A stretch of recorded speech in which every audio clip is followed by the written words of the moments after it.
Kaswakers! Welcome back to my channel!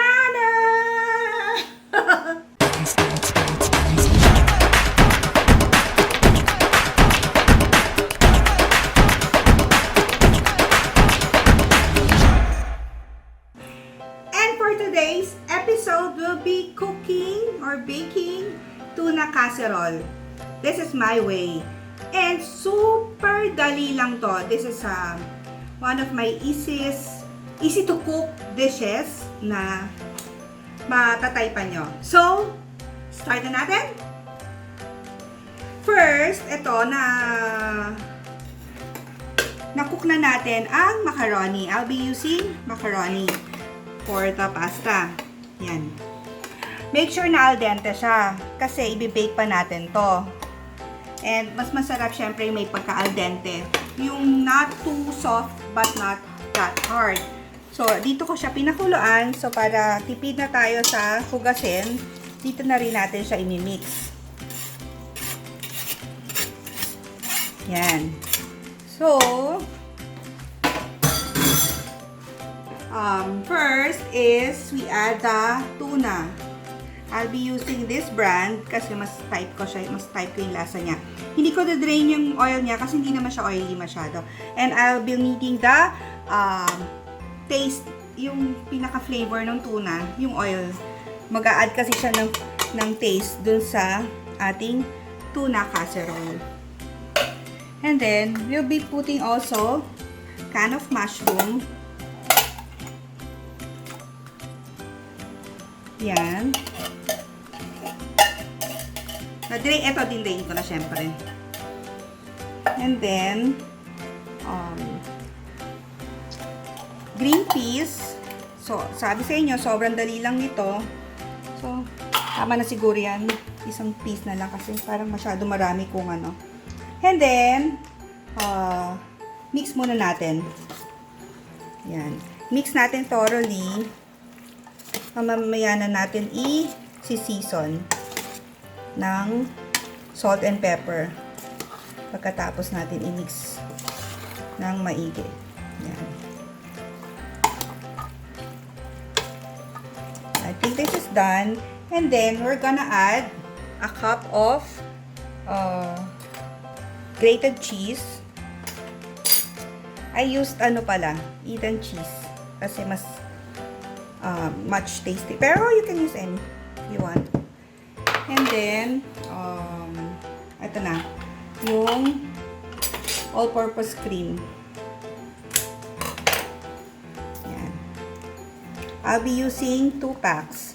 So, this is technically parang 2 cups of, kasi gusto ko creamy siya. Creamy yung ating tuna casserole.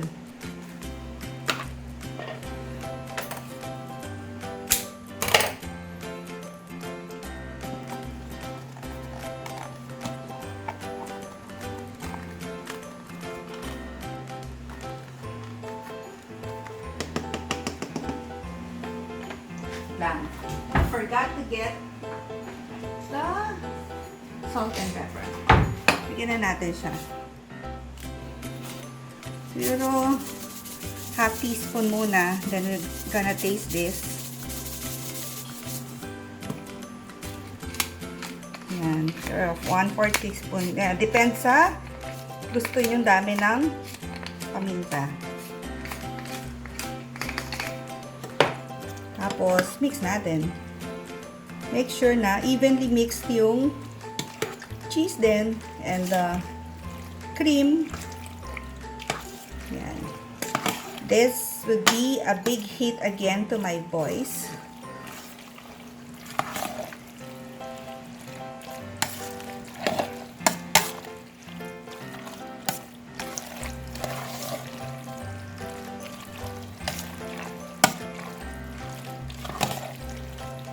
Yan. So, titikman muna natin before natin ilagay sa baking dish. Kasi baka mamaya matabang.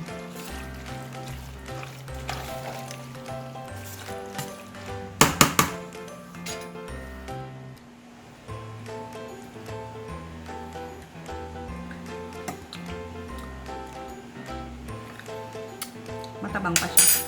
Dagdagan natin.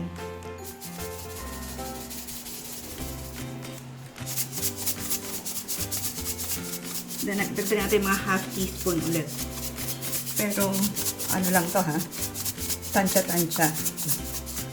If you're a cook, marunong ka mag-tansya. Ayan.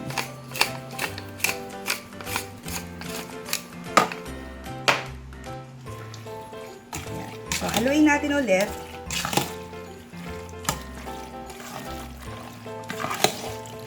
Since al dente yung ating noodles, hindi siya madaling madurog. Kaya, I suggest, when you cook your noodles, medyo bantayan nyo para maging al dente siya. Don't overcook it. Okay?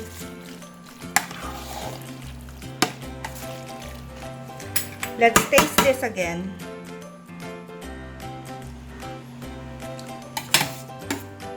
Perfect. Now, we're gonna transfer this to our baking dish. Hopefully kasha siya. If not, lagay natin sa iba. I mean, maglagay na lang tayo sa ibang lalagyan. Pero, I think, kasha naman siya. Kasi nga magaling ako tumansya. Magaling ano. Chamba-chamba. Diba? Sabi sa inyo, magaling akong tumansya. Or tumamba.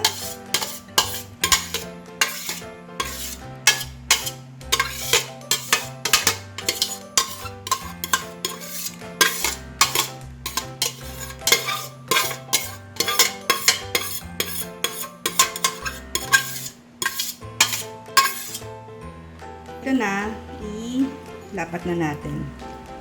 Diba? Sobrang sakto, diba?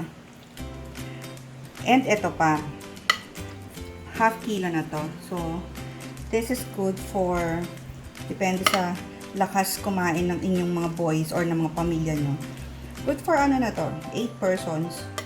Pero, ewan ko lang kung aabot ng 8 persons to. Tapos, ang ilalagay natin is, ano man tawag dito? Hindi yung brand cheese spread. Yan.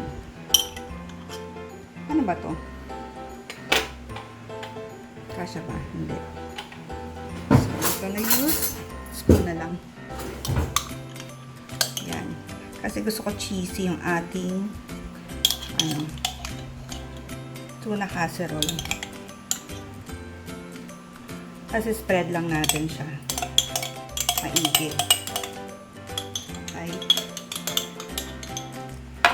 So, ito, na-spread na natin. Tapos, tsaka natin i-top ng ang tawag to? Parmesan cheese. So, kasi this is the cheesy tuna casserole. So, may cheese na tayong 1 cup na inad sa loob. Meron ng cheese spread. Tapos, ano to? Parmesan cheese. Yan. So, this is a cheesy tuna casserole because I love cheese. Okay. Simutin na natin since konti na lang siya. And then, nag-preheat na pala ako ng 175 degrees Celsius na oven. I-bake na natin siya for 20 to 30 minutes. So, try muna natin ng 20 minutes. Pag okay na yung na-melt na siya, tapos nag-incorporate na yung lasa sa tingin natin. 20 minutes. Pag hindi pa, gusto ko medyo parang cook na siya. 30 minutes, okay? Lagay na natin sa oven. And then, tikiman time after.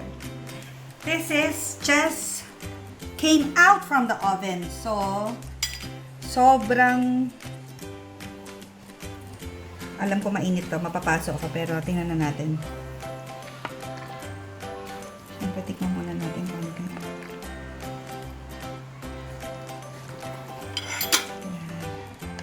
So creamy. And mahulog kasi. Konti muna kunin natin. Diba? Pagka nag-ano na yan, medyo na lumamig, magsisettle na yan. I mean, yung hindi na siya parang sabog. Kasi dahil bagong luto. Kaya ganyan. So, ito yung pinaka gusto natin part. ang tikiman. Hopefully, hindi tayo mapaso.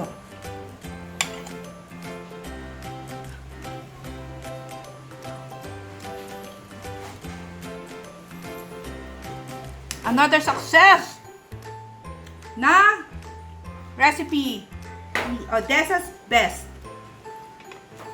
Try nyo na. And I'm sure magugustuhan to ng mga kids nyo. Kasi ako nagustuhan ko. This is the cheesy tuna casserole by ODESSA'S Best. Sa mga subscribers na patuloy na nanonood, thank you very much! And for the viewers na hindi pa nakasubscribe, please subscribe, like, share, and hit the notification bell para ma-update kayo sa aking mga bagong videos. Kaya swacker! Swak sa sarap. Lasa. Swak sa lasa! Swak sa sarap. Swak sa ganda, matutuwa ka pa. Thank you for watching everyone. God bless!